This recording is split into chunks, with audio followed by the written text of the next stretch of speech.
Student 17वीं BPSC में ये questions पूछा गया था कि किसी लैंग्वेज में कंप्यूटर को RFUVQNPC लिखा जा सकता है। उसी लैंग्वेज में मेडिसिन को कैसे लिखा जा सकता है ये पूछा गया था। अगर आप इसको ध्यान से देखोगे तो देखो कि इस लैंग्वेज में कंप्यूटर को ये कैसे लिखा गया है। यहां पे C है और यहां पे R है, तो इन दोनों को तो पहले इसने इंटरचेंज कर दिया है। देख रहे हैं, ये इंटरचेंज हो गया, तो R और C इंटरचेंज हो गया। इसका मतलब अगर ये मेडिसिन है तो M और E जो है इंटरचेंज हो जाएगा।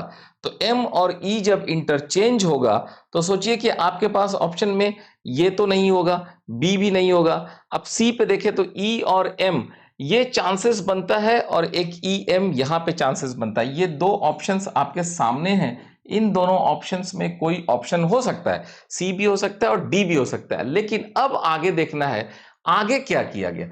ये देखिए, जैसे ये आपके पास कंप्यूटर है, ये C और R के बाद अब इस नंबर्स को देखिए, यहां पे E है तो यहां पे F है। मतलब मैं क्या कहना चाहता हूं, इसको जरा आप उल्टे लिखना शुरू कीजिए।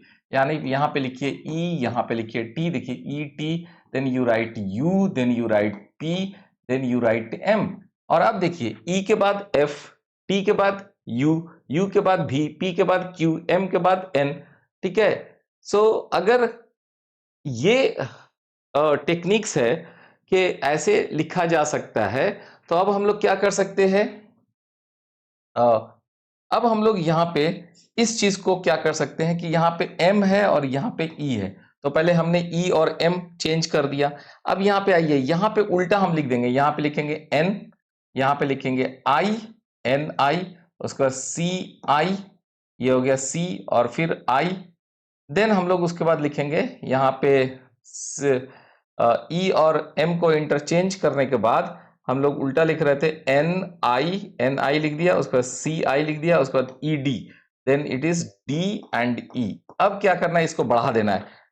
N के बाद क्या आता है, N के बाद O आता है, I के बाद J आता है, C के बाद D आता है, C के बाद D आता है, उसके बाद फिर I के बाद क्या आता है, I के बाद फिर आपका J आता है, और फिर D के बाद क्या आएगा, D के बाद आपका F आएगा, और E के बाद आपका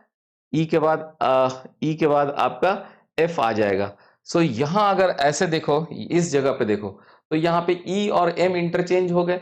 अब यहाँ पे N की जगह पे O, I की जगह पे G, J, C की जगह पे D, I की जगह पे J, D की जगह पे E, E की जगह पे F।